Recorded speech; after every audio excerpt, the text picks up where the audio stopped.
నవ్యాంధ్ర రాజధాని అమరావతి నిర్మాణంలో ఈరోజు కొత్త అధ్యాయం ప్రారంభమవుతున్నది. అమరావతి నిర్మాణానికి పునఃసంకల్పం పేరుతో రాష్ట్ర ప్రభుత్వం ప్రధాని నరేంద్ర మోదీతో రాజధానికి మరోసారి పునాది వేయిస్తున్నది. చంద్రబాబు నాయకత్వంలోని కూటమి ప్రభుత్వం వచ్చిన తర్వాత 77,000 కోట్ల రూపాయలకు పైగా విలువైన పనుల అంచనాలు సిద్ధం చేశారు. 49,000 కోట్ల రూపాయల విలువైన పనులకు టెండర్లు కూడా ఖరారయ్యాయి. అమరావతి నిర్మాణానికి 2015 అక్టోబర్లో భూమి పూజ చేసిన ప్రధాని మోదీనే ఈ పునర్నిర్మాణం పనులను ప్రారంభిస్తున్నారు. అమరావతి నిర్మాణం ఇక అప్రతిహతంగా సాగిపోతుందని ఆశిద్దాం. నవ్యాంధ్ర పాలనా పగ్గాలు మొదటిసారి చంద్రబాబు చేతికి వెళ్ళినప్పుడు పురుడు పోసుకున్న ఈ అమరావతి ఆలోచన ఈపాటికే చాలా వరకు సాకారం కావాల్సింది. మధ్యలో జగన్ సర్కార్ రావడం కొంపకు తిప్పలు తెచ్చింది. తాడేపల్లిలో ఇల్లు కట్టుకుని ధూమ్ధామ్గా గృహప్రవేశం చేసి ఆ సందర్భంగా అనుచరులతో, చూశారా మా నాయకుడు రాజధానిలో ఇల్లు కట్టుకున్నాడు, మీ నాయకుడికి హైదరాబాదులో తప్ప ఇక్కడ ఇల్లు కూడా లేదు అని చెప్పించినప్పుడు జనం అమాయకంగా నమ్మారు. అమరావతికి సంబంధించి జగన్ కడుపులో ఇంత కాలకోట విషం దాగుందని ఎవరు ఊహించలేకపోయారు. తర్వాత చోటు చేసుకున్న పరిణామాలను దృష్టిలో పెట్టుకుని ఒకసారి ఇప్పుడు వెనక్కి తిరిగి చూస్తే స్పష్టంగా అర్థమైపోతుంది. ఒక పథకం ప్రకారం జగన్ నాటకం ఆడారని, ఆయన నాయకత్వంలోని వైసీపీ నేతలు ఆయన ఆడమన్నట్లల్లా ఆడారని. అమరావతిని సంపూర్ణంగా బొందపెట్టడం జగన్మోహన్ రెడ్డి లక్ష్యం. 3 రాజధానులు అన్నది ఊరికే పేరుకి. మరి అమరావతిపై అంత కక్ష ఎందుకో కానీ అధికారంలోకి రాగానే ముందే ఆలోచించి పెట్టుకున్న పథకం అమలు చేయడం మొదలుపెట్టారు. 3 రాజధానుల ప్రకటనకు ముందే అన్నమాట. రాజధాని నిర్మాణాలను పూర్తిగా ఆపేశారు. అప్పటికే మంజూరైన రుణాలు మాకు అక్కర్లేదు పొమ్మన్నారు. కడుపు నిండా విషయం నింపుకొని కథలు నడిపారు. మంచి రోజు చూసుకుని 3 ముక్కలట్టకు తెర తీశారు. ఆంధ్రప్రదేశ్ రాజధాని విషయంలో వైఎస్ జగన్మోహన్ రెడ్డి నడిపిన కుటిల రాజకీయానికి ఆధునిక ప్రపంచ చరిత్రలో స్వామ్యం కనపడదు మనకు.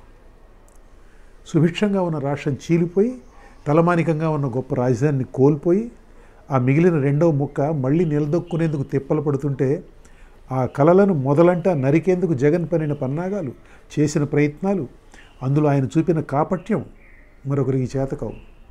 ఆయనకు ఆయనే సాటి. అలాంటి కుటిలతను మరెవరూ ప్రదర్శించలేరు. ఒక్క వ్యక్తి కక్షకు రాష్ట్రం బలైపోయింది. దాని అభివృద్ధి 10 ఏళ్ళు వెనక్కి వెళ్ళింది. కేంద్రంలో ఉన్న పెద్దలు కూడా బాబు ఇది సరికాదు, దారి మార్చుకుని ఆయన అని చెప్పకపోవడం ఎంతైనా దురదృష్టకరం.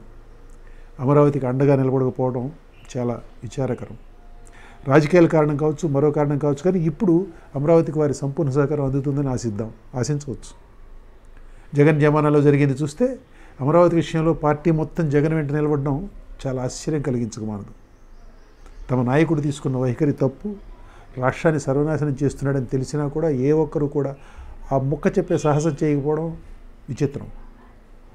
అమరావతి విధ్వంసం దిశగా జగన్ అన్నీ ముందే ఆలోచించి పెట్టుకున్నారు. ఆ దిశగా పావులు కదిపారు, కానీ ఒక్క పర్యవసానాన్ని మాత్రం ఊహించలేకపోయారు. అమరావతి రైతుల నుంచి వచ్చే ప్రతిఘటనను ఆయన ఏమాత్రం ఊహించలేకపోయారు. రాజధాని రైతులు, ప్రత్యేకించి ఆ గ్రామాల మహిళలు అంతటి ప్రతిఘటన ఇవ్వగలరని ఆయన ఊహించలేకపోయారు.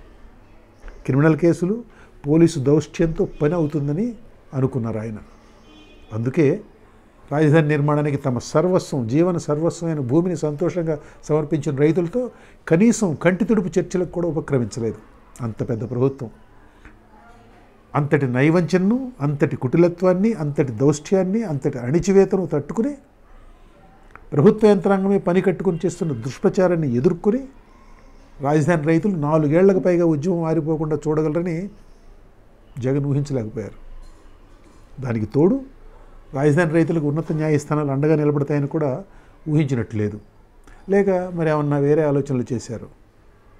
నిజానికి 2024 ఎన్నికల్లో ఘోర పరాభవం ఎదురుకాకముందే జగన్కు ఒక శృంగభంగం ఎదురైంది.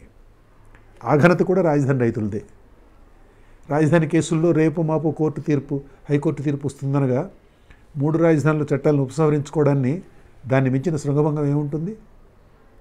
అది ఆయన వ్యూహంలో భాగంగా చేసిన పని కావచ్చు, కానీ అమరావతి రైతుల ప్రతిఘటన ముందు తల వంచడం తప్ప అది మరొకటి కాదు. తల వంచారు కాబట్టి ఇక తల ఎత్తరులే అని ఎవరన్నా అనుకుంటే మాత్రం పొరపాటే. అమరావతిపై జగన్కున్న ద్వేషం ఎప్పటికీ చల్లారదు.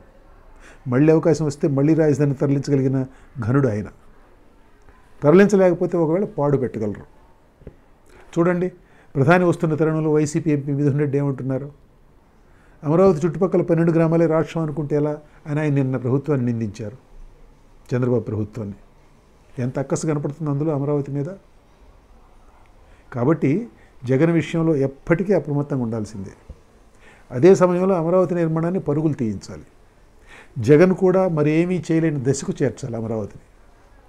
ఆంధ్రులు సగర్వంగా తలెత్తుకుని ఇదిగో మా రాజధాని అని అమరావతిని చూపించే రోజు రావాలి.